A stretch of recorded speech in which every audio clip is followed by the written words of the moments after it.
pakai dada segala lagi. Keluar, jangan begini. Yang bener aja kamu. Nggak ada waktu lain aja, pokoknya nggak boleh. Sayang, dari kerjaan di sana. Kamu tuh apa sih? Lagian aku udah berkali-kali bilang kamu jangan pergi, kamu di sini aja urus anak-anak. Kamu nggak pernah nurut ya? Hah? Apa sih, Mas? Aku tuh capek, tau gak sih? Kurang ajar kamu! Gak sana! Mau kamu apakan anakku, ha?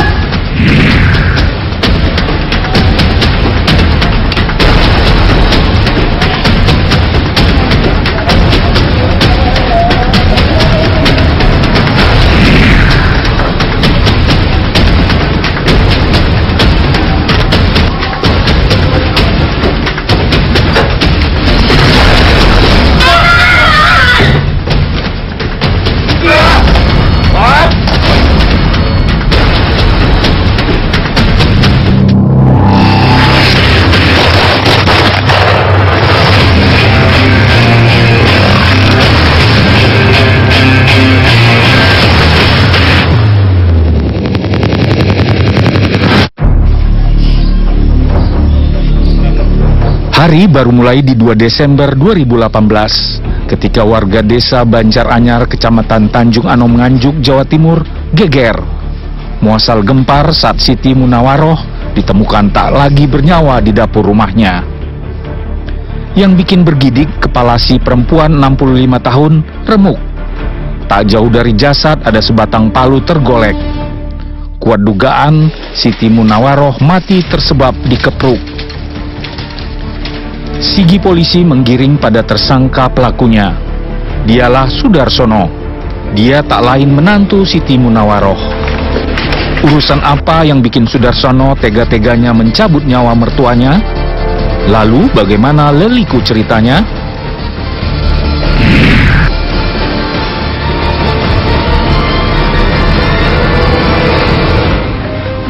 Bagaimana dan mengenai kasus curanmor yang terjadi di desa sebelah?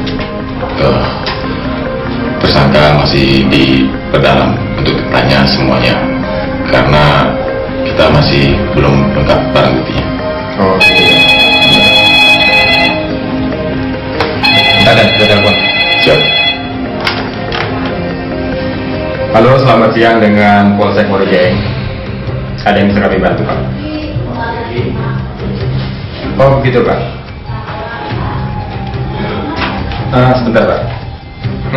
Bisa dituliskan alamat lengkap kejadiannya, Pak?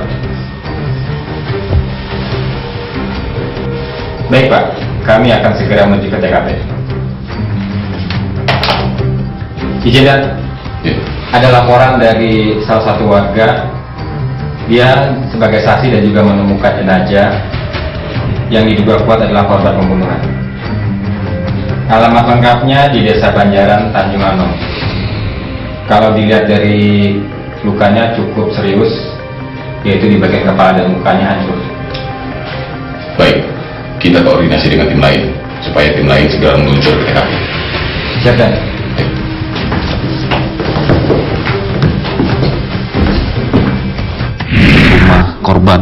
Rumah korban yang merupakan mertua daripada tersangka itu, kemudian sambil membawa palu, alat yang digunakan untuk memukul. Kemudian sampai di rumah korban, tersangka duduk di kursi di depan dapur dan menunggu korban membuka pintu. Setelah beberapa saat korban membuka pintu, tersangka kemudian memukul daripada si korban tersebut. Tersangka merasa sakit hati, Mas. Sakit hati karena sering ditegur, sering dikasih tahu, sering ditegur oleh si mertuanya ini sebagai korban ini. Tersangka juga menduga bahwa istrinya ada affair dengan laki-laki lain.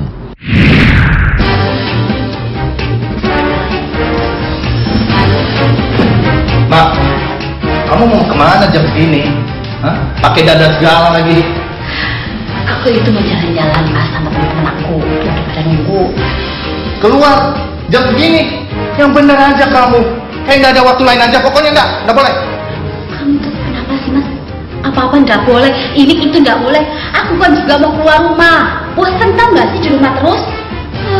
Tiap hari jagain warung sama kamu. Emang nggak capek apa? Nggak suntuk apa? Tapi ini udah malam, udah malam. Lagian kamu mau keluar kemana sih jam segini? Hah? Nyapu kek, mijitin aku kek, apa kek? Nggak betah amat di rumah, kelayapan terus kerjanya. Ya kalau aku tuh nggak boleh kelayapan, Mas. Bu, aku tuh diajak jalan-jalan, shopping-shopping, belanja-belanja kayak orang lain gitu. Bener ya kata Simbo. Kamu itu nggak bisa nyampe. Bawa lagi.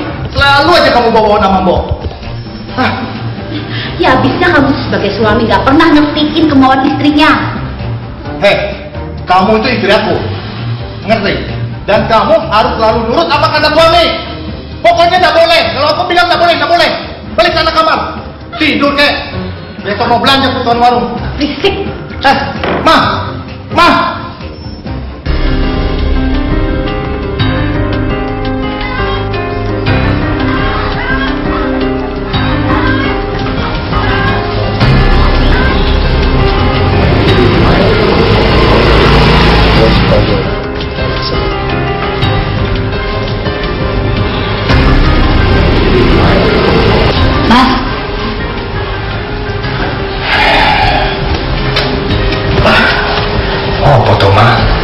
Kamu lihat deh penghasilan kita segini-gini aja, boro-boro bisa beli ini, bisa beli itu, buat makan aja udah cukup.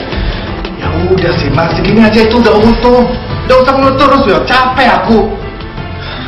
Kamu itu kalau ngomong enak aja ya, Mas. Kamu tuh gak lihat apa?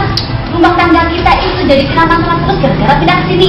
Ya terus aku harus gimana? Semenjak kamu tuh di PHK, ya hidup kita tuh jadi susah, tau gak sih? Terus aku harus gimana? Kamu tuh cari pinjaman ya, mau tambahan modal. Minjem lagi? Iyalah. Ma, utang kita tuh udah numpuk, udah ada di mana-mana. Terus kalau kita minjem lagi, bayarnya pakai apa? Terus kamu tuh mau kalau kita tuh nggak makan gitu? Kita ini kan masih punya buku nikah, Mas. Ya, kamu jadiin jaminan, kamu cari pinjaman ke bank harian tuh. Masalah bayaran itu urusan belakangan. Pokoknya kalau kamu tuh nggak mau ya, aku akan cari kerja. Kamu tuh susah ya dibilangin. Pokoknya kamu nggak boleh kerja keluar. Urus aja anak-anak di rumah. Ya udah, kamu tuh usaha. Ya udah. Nanti aku cari pinjaman lagi. Ya udah sana. Udah ini.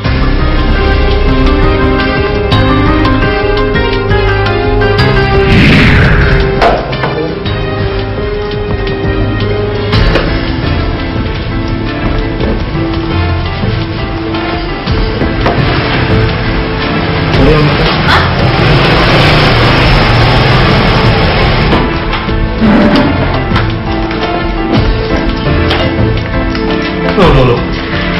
Itu motor siapa, Mas? Motor aku lah, Mas. Aku itu beli buat aku kerja, ya buat tambah-tambahin penghasilan kita juga kan? Hah? Uang dari mana kamu beli motor? Uang pinjaman kemarin, Mas. Aku jadi DP. Apa? Kebangetan kamu, mah. Emang buat apa kamu beli motor? Emang kamu mau kerja? Sip, Mas. Dia enak banget didengar orang. Lagi ini motor mau aku bawa ke Surabaya. Sekalian aku tuh mau kerja di sana. Surabaya? Iya. Kerja apa? Pokoknya nggak boleh. Kan aku udah bilang, kamu tuh di rumah aja urus anak-anak. Ngerti nggak? Udah capek ya, Mas. Masalah anak-anak ya udah titipin aja sama Simbo. Pokoknya aku tuh mau kerja. Ya udah. Sakarepmu.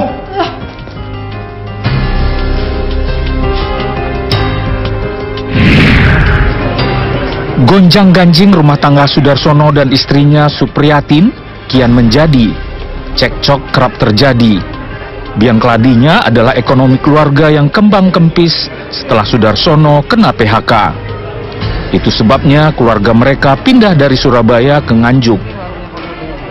Namun warung sederhana yang lalu jadi tumpuan usaha tak cukup buat menopang segala biaya. Ditambah Sudarsono kesal betul dengan ibunda Supriyatin, Siti Munawaroh, yang dianggapnya celamitan ikut campur urusan rumah tangganya.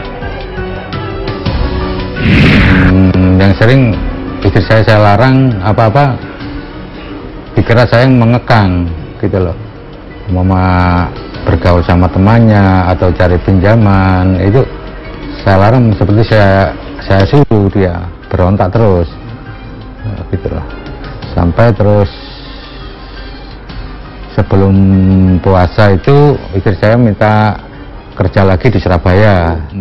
Saya pernah ribut jam 12 malam sama istri saya, terus mertua langsung usir saya. Terus saya tanya ke mertua, "Mak, jangan gitu, kan nggak tahu permasalahannya, dan istri saya sudah tanggung jawab saya. Tanya dulu, jangan anak salah langsung dibela." Pernah saya bilang gitu, langsung ada dua-duanya, istri saya ada, mertua juga ada. Mas, aku pamit, aku Surabaya. Kita kan anak. Loh, kamu mau kemana? Tadi aku udah bilang, aku mau kerja. Aku mau ke Surabaya, mau cari kerja di sana. Kamu tuh apa-apaan sih? Lagian aku udah berkali-kali bilang kamu jangan pergi, kamu di sini aja urus anak-anak. Kamu nggak pernah nurut ya? Hah? Apa sih, Mas?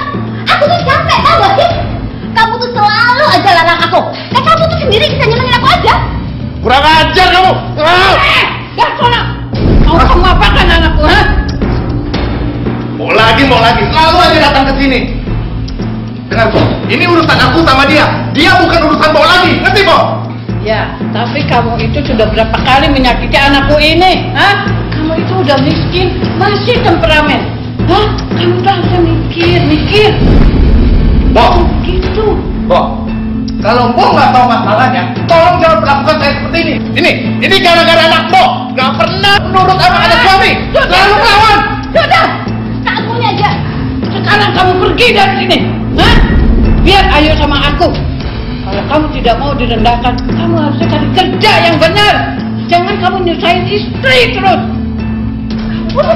Sudarsono gagal membendung istrinya yang keras kepala. Akhirnya Supriyatin buka warung makan di Surabaya. Supriyatin jarang pulang ke Nganjuk. Belakangan Sudarsono dengar kabar jika istrinya ada main dengan lelaki lain. Ceritanya gini, waktu berjualan nasi, istri saya kenal sama satu laki-laki, katanya kontraktor, mau pesan nasi bungkus tiap hari 18 kotak. Terus saya tanya, orang mana? Terus nggak tahu, untuk anak buahnya proyek kok. Ya udah kalau gitu tunggu aja dulu. Terus 2 hari saya telepon lagi, saya tanyakan, belum telepon. Terus nggak tahu berapa hari lagi itu, terus istri saya udah ikut kerja di situ.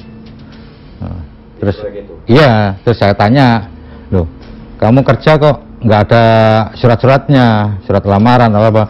Nggak apa-apa. Nanti kalau di situ kalau ditanya yang lain suruh bilang saudaranya. Nah, terus saya tanya jam berapa sampai jam berapa? Jam 8 sampai jam 5. Nah, setelah pulang itu sering diajak keluar habis maghrib sampai malam.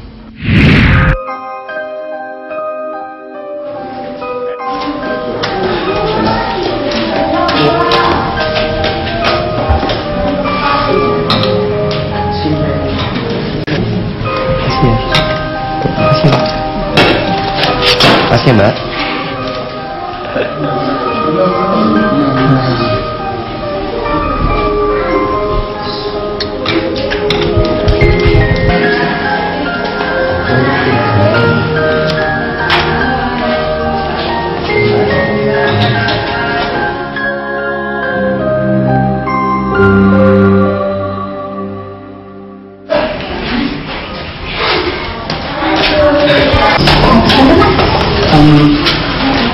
Pesen kopi setunggal.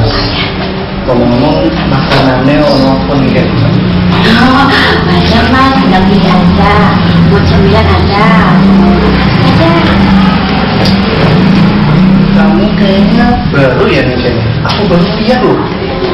Ya Mas, aku baru di sini. Mas Dewi, jadi sekitar sini. Walah, pantes. Iya.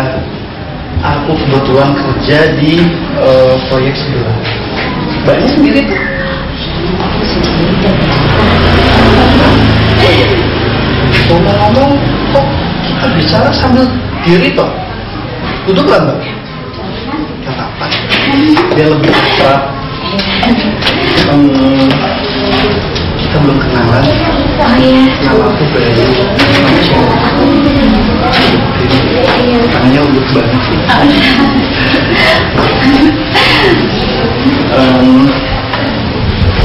Kayaknya kamu pintar masak. Gimana kalau kapan-kapan kamu ke kantor aku, biar aku bisa rekomendasikan kepada bosku untuk kamu kerja di dapur, ya. Hitung-hitung supaya aku dan karyawan lain gak masuk di luar. Boleh itu mas. Kapan-kapan aku bisa ke sana ya mas ya? Pasti. Boleh minta nomor telepon kamu kan?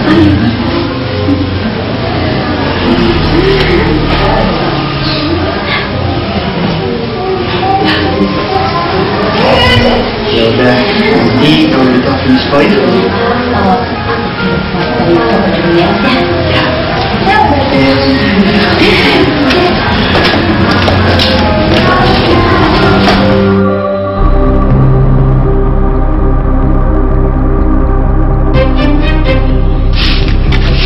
Kasih lihat rumahnya, nggak apa-apa.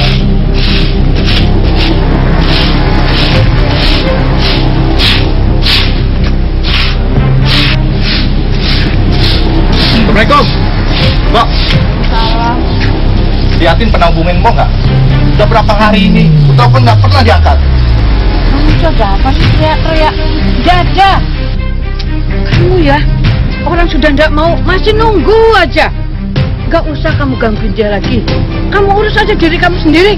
Loh, nggak bisa gitu dong, Mbak. Aku ini suaminya. Aku berhak tahu. Si Mbak pasti bohong kan?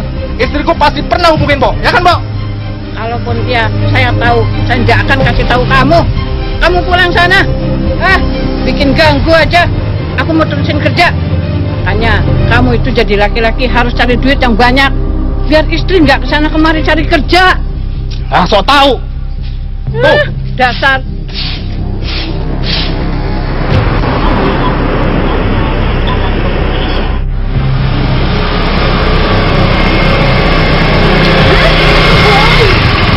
Alhamdulillah. Kamu tuh dari mana toh? Aku khawatir. Kamu gak ada kabar. Aku tuh sibuk mas, capek. Udah aku istirahat dulu ya. Aku tuh udah lama-lama loh di sini. Besok aku harus balik lagi ke Surabaya. Balik lagi? Kamu kan baru sampai, masa harus balik lagi? Ya ampun mas, namanya juga kerja. Sekarang itu aku tuh kerjanya sama kontraktor. Tujuan. Jadi kerjanya itu ada waktunya. Loh, kok bisa? Kamu kan gak pakai syarat apa-apa kerja gitu. Ya itu sih gampang mas, dibantu. Ya aku kan tinggal bilang aja kalau aku ini saudaranya temanku itu. Kamu gak ada main di belakang aku kan? Mas ini ngomong apa sih? Enggak. Ya lagian setiap ditelepon malam-malam kamu gak pernah angkat. Lagian kamu bilang kamu sering diajak bos kamu keluar malam. Itu bosmu atau siapamu? Ya aku kalau enggak gitu kan aku nggak bisa dapat duit. Ya udah deh. Loh,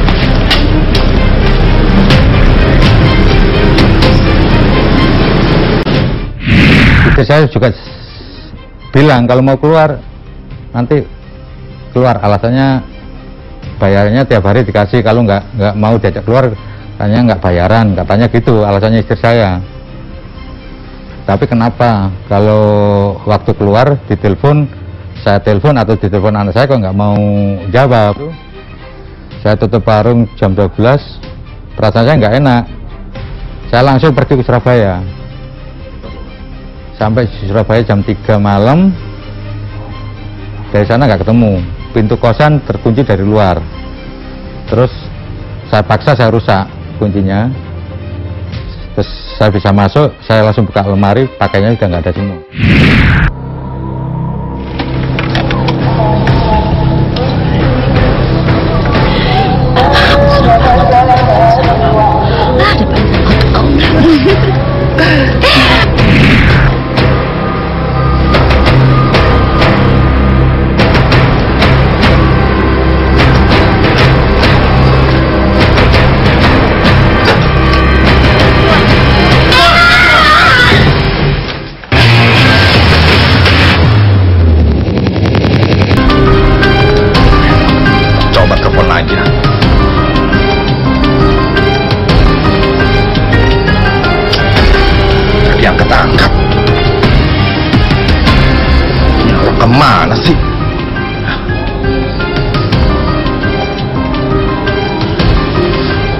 Ajar. Ini macam apa ini? Tiap suami telepon tak pernah diangkat. Ajar. Bening pakai SMS. Ancam sekalian. Kamu kalau ndak pulang-pulang, takut dia. Sayang. Punya istri nggak pernah balas. Telepon nggak diangkat. Jangan-jangan ada main lagi belakang.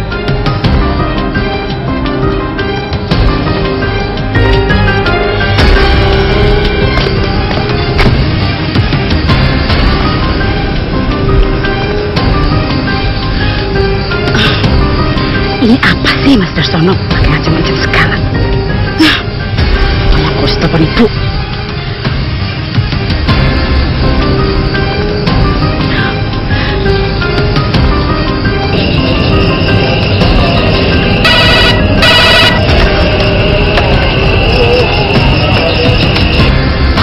Assalamualaikum Bu. Assalamualaikum Cahayu. Ibu. Iya. Ada apa toh Cahayu? Ibu. Ini Mas Darsono macam-macam aku Bu. Dia mau bunuh aku Bu. Ini gimana Bu? Aku takut. Iya. Kok pakai ngancam-ngancam segala sih kayak gitu? Yowes. Kamu tenang aja. Nanti tak tegurnya si Darsono ya, Nduk. Iya. Yowes. Yo, kok kamu aja nangis tuh, Nduk? Iya. Iya Bu. Iya Bu, makasih.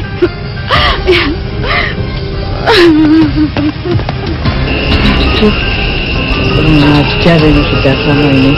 Kenapa dia mesti macam-macam mau ngebunuh anakku segala? Ada apa ya? Aduh. Ajar.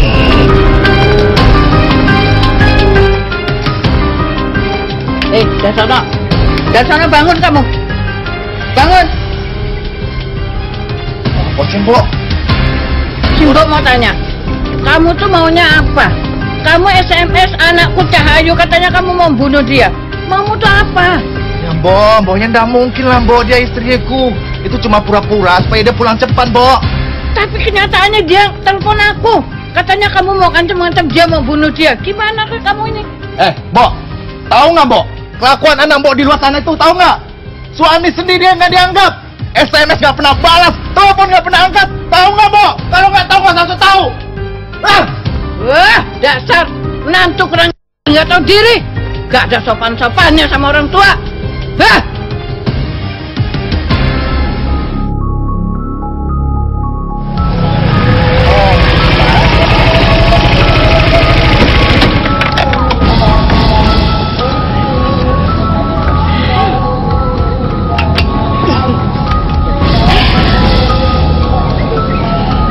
Kamu tuh hari ini tuh tenang loh. Usah. Aku serius. Kamu tuh kalau ibarat bulan, apa ya, yang kayaknya tuh nggak pantas untuk menyinari hanya di waktu malam. Gombal ya kamu. Beneran ya. Tapi aku nggak nyesel. Pokoknya hari ini aku ngajak kamu jalan-jalan. Pokoknya kita hari ini harus seneng-seneng ya. udah deh Mas, seneng banget bisa deket sama kamu. Bener. Iya, Kamu gombal nih, beneran gombal. Enggak kok, beneran. Bener. Aku seneng banget sama kamu. Daripada di kontrakan. Makasih loh, kamu udah mau nemenin aku sekarang.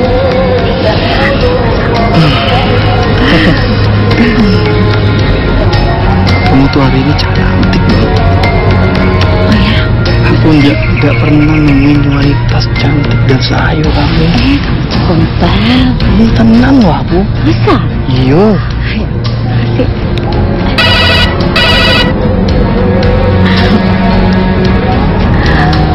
Sopo?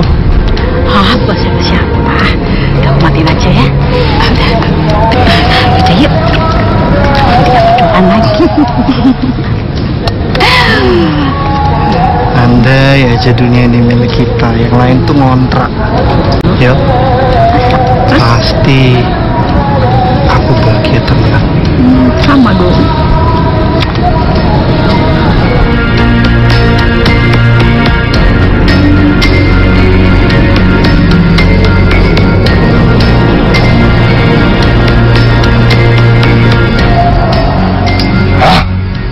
Kok nggak diangkat-angkat sih? Dari tadi telepon terus dimatiin. Kurang aja dimatiin lagi. Perasaan aku nggak enak. Aku harus susulin ke kontrakannya.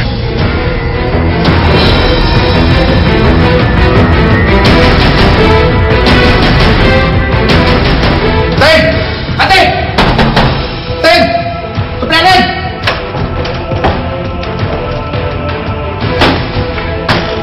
Teng!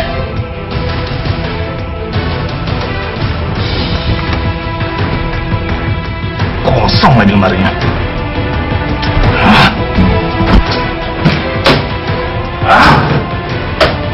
Kurang ajar! Mana dia? SMS aja kalau gitu.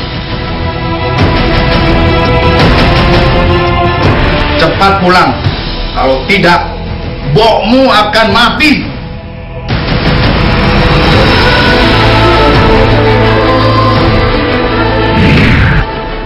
Sudarsono yang dibakar cemburu sudah melepas ancaman. Dan siapa sangka ternyata bukan omong kosong. Di awal pengungkapan kita bahwa motifnya itu selain sakit hati juga ada ungkapan ancaman terlebih dahulu. Ancaman terlebih dahulu dari si tersangka kepada istrinya, kalau diancam kalau kamu tidak pulang mbokmu mati. Nah, gitu kan. Itu suatu ancaman bagi istrinya. Ya, dan itu dibuktikan. Ya, ancamannya ke istri itu kan cuma biar istri pulang. Saya juga udah SMS, udah WA berkali-kali. Saya minta maaf, udah kamu pulang, nggak ada masalah apa-apa, pokoknya kamu pulang. Saya udah bilang gitu berkali-kali.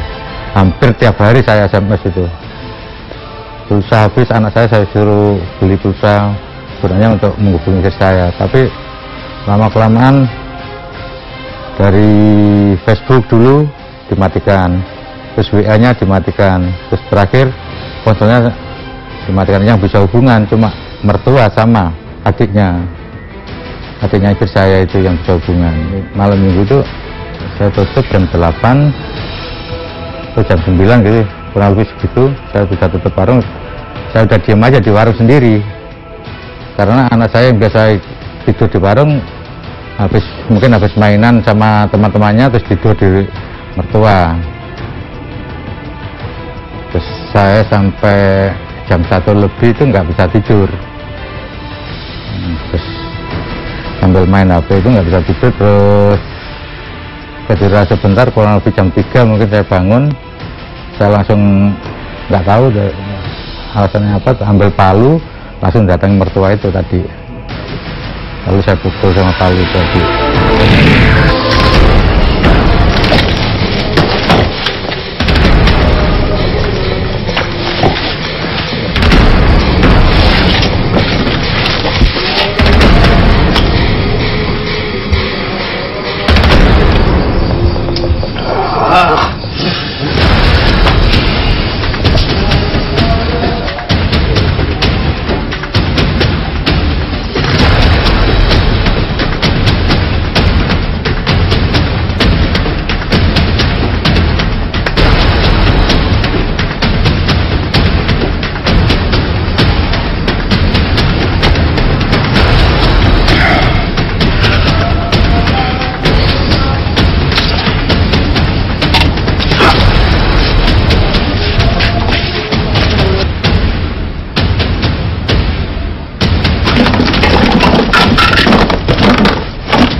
Rampung menghabisi ibu mertuanya, pikiran Sudarsono kusut. Di rumahnya, Sudarsono hendak gantung diri. Namun Sudarsono gagal mati gara-gara putus tali.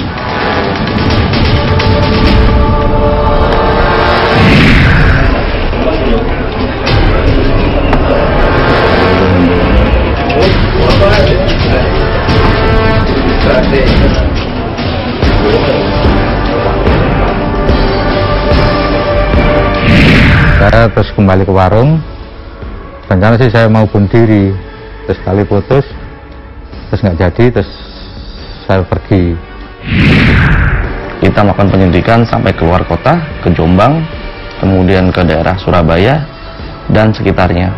Dan pada saat di Sidoarjo, salah satu teman tersangka memberikan keterangan bahwa sempat tersangka ini meminjam sepeda motornya sehari yang lalu. Nah, kemudian kita laksanakan pengintaian dan benar keesokan harinya tersangka mendatangi rumah temannya itu lagi. Dan kita lakukan penyergapan, namun pada saat penyergapan tersangka ini berusaha melarikan diri dan menghindari, bahkan melawan petugas, sehingga kita lakukan tindakan tegas terukur.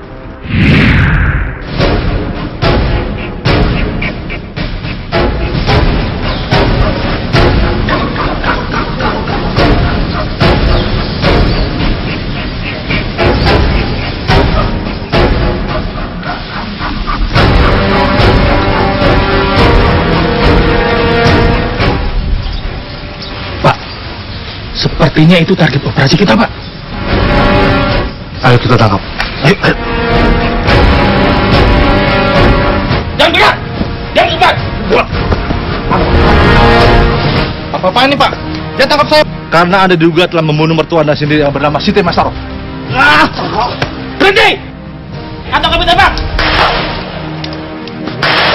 Ayo!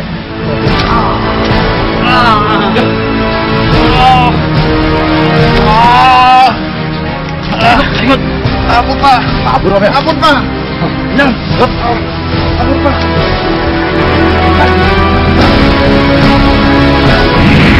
Palu di tangan Sudarsono makan nyawa mertuanya. Di benak Sudarsono sudah jelas terbayang bakal meringkuk lama di penjara. Jalan hidup Sudarsono makin getir saja. Lantaran selama ia di sel polisi, tak sekalipun istrinya menemui. Sudarsono, Palu bicara, mertua binasa. Kita terapkan pasal 340 KUHP, yaitu dengan pembunuhan berencana dengan ancaman pidana 20 tahun kurungan, kemudian pidana mati atau seumur hidup.